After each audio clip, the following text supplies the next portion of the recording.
সকল কাফের বেঈমান মুশরিকের চেয়ে একজন ইমানদারের দাম বেশি।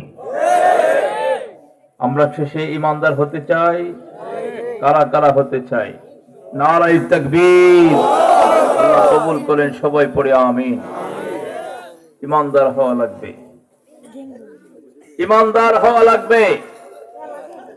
গোটা পৃথিবীতে যখন 313 জন মুসলমান ছিল, ইমানদার ছিল, তাম বিশ্ব যখন কাফের বেঈমান মুশরিকের দলেরা ভরপুর ছিল, তারপরেও 313 জনের দাবাটে তাদের চাপে পড়ে গোটা বিশ্ব মুসলমানদের কাছে পরাস্ত হতে বাধ্য হয়েছিল।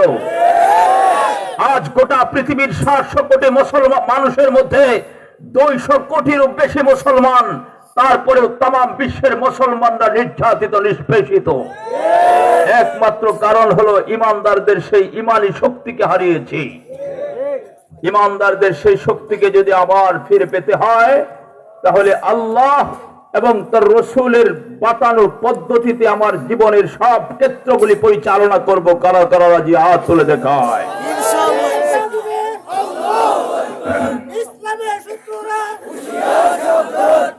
আল্লাহ কবুল করেন, সবাই পড়ি আমিন।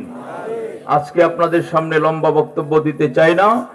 1 নম্বর কথা এটাই বললাম যে আমরা আল্লাহর হুকুম এবং নবীর তরিকা, বলেন আল্লাহর হুকুম, নবীজি সাল্লাল্লাহু আলাইহি ওয়াসাল্লামের তরিকায় আমাদের ব্যক্তি জীবন থেকে নিয়ে পারিবারিক, সামাজিক, রাষ্ট্রীয়, জাতীয়, আন্তর্জাতিক জীবনে আমরা প্রত্যেকটা সেক্টরে আল্লাহর হুকুম আর নবীর তরিকায় চলবো। সবাই পড়ি ইনশাআল্লাহ।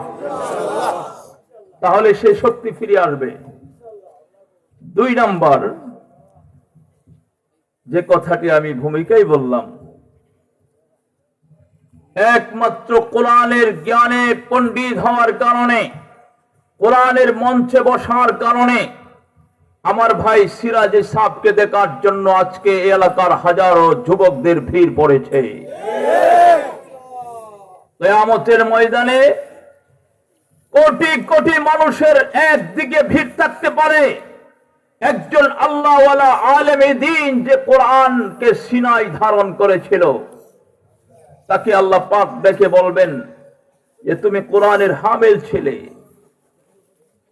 তোমার দাম, মর্তবা, মর্যাদা দুনিয়ার বহু মানুষ বুঝে নাই, অথচ আমি আল্লাহ তাআলা ঘোষণা করেছিলাম ওয়াল্লাযীনা উতুল ইলমা দারাজাত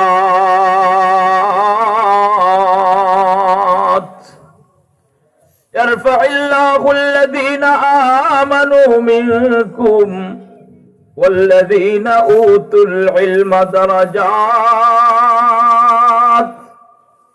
গোটা পৃথিবীর সকল মানুষের শ্রেষ্ঠ মানুষ আমি আল্লাহর কাছে ইমানদারেরা। দুনিয়ার যত শক্তি বাহাদুর, গোটা পৃথিবী যাদের আঙ্গুলের হেলনিতে চলে, তাদের মধ্যেও যদি ঈমানি পাওয়ার না থাকে, ইলমে লাদুনিতে, ইলমে ওহীর জ্ঞানে যে গুণী, যে আল্লাহ পাকের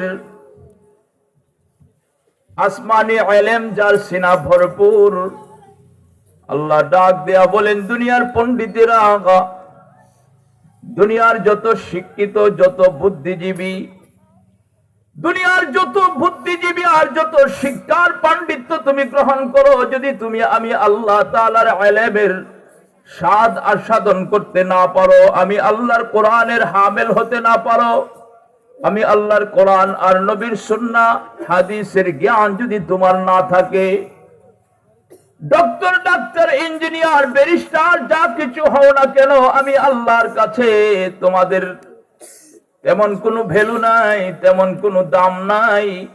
যত বেশি দাম, মান, মর্তবা আমি আল্লাহর কাছে ইলম বলার আছে। জোরে কোন সুবহানাল্লাহ।